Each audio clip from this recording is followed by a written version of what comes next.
I talked to the family about that when we were talking. They had just left the lawyer's office. Patrick took him to the lawyer, and it was on the phone, and they know me as Patrick's friend. And so we were on a conference call together, and we were addressing that. So issue. Patrick took them to a lawyer. He did. Yes. Okay. And it was on a Friday, and he had mentioned that he was going to, and he did. And he took him to the lawyer, and the lawyer was pretty much telling him. Now they didn't put him on a retainer or anything, but here's first steps. Here's what's got to happen.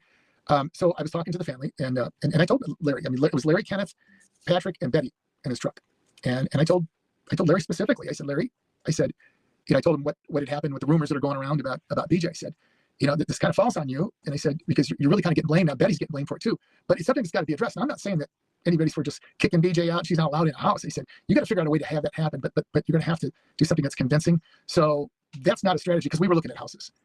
Here's what I haven't told you. When I say we, when I was working with them, trying to help them out, I put a team together of real estate agents, people who work with families, people who work in healthcare, and there was a team of 4 people on each team.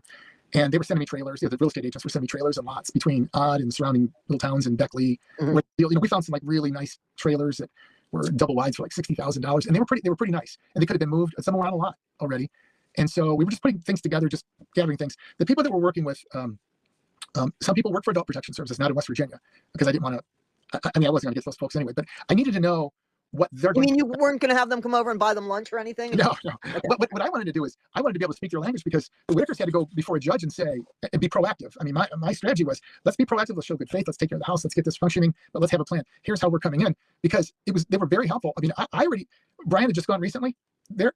We knew what we needed to do, because we had, it wasn't because I'm smart. I was smart enough to find the people that knew. Brian Toddie, you mean? Yeah, Brian? Yeah. Okay. But I was happy that he did, because he heard the same thing that I heard. And so I knew I got good information. Right. But I did go to experts, and they did tell me. And these are licensed people that didn't want to be involved, but everybody wanted to help. Right. They just wanted to help. So they said, okay, well, expect this. You're going to need, you can't have 2 people of the same sex or opposite sexes living in one room. So Timmy can't sleep with the mom anymore. I mean, we were pretty detailed on everything.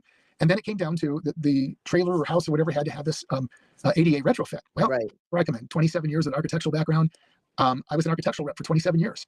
I can't draw you a skyscraper and design a skyscraper, but I'm the guy that the architects called and said, I've got a shower going in on the 30th floor of a building, and there's a certain amount of sway, and so there's dead load and live load on floors, that kind of thing.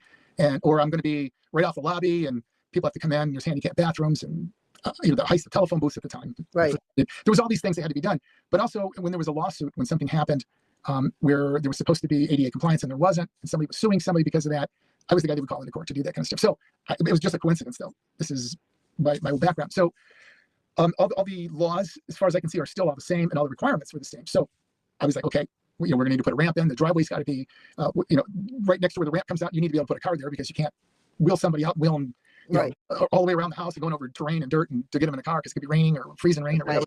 So we looked at those things, grab bars, the width in the hallways and the doorways in trailers. Some can be retrofit, some can't. If it's an older trailer from like the 70s or the 60s, they probably got a real narrow hallway going down to 3 bedrooms. So there were some things like that had to be done, and there needed to be more than one bedroom, had to be sanitary. They needed to be able to get to a phone to dial 911 in a wheelchair. Nobody was in a wheelchair yet, but Betty was already walking with a cane, and Lorraine was too. And I mean, it was coming. Ray had bad knees, and I'll say this: they've held up pretty good to be in their 70s and to eat the things. They have so many problems. Absolutely, I agree. They made it a long time. So I said, look, I got one. I just have one request. This house has to have a porch on it. It's got to have a big porch. And I said, so if it's a trailer or whatever it is, then we're going to retrofit. This ramp's going to go into a porch, not into a house. And so everybody laughed about, that's a great idea. So that was what we were coming up with. So we were working on this pretty heavy, and it was heartbreaking to walk away.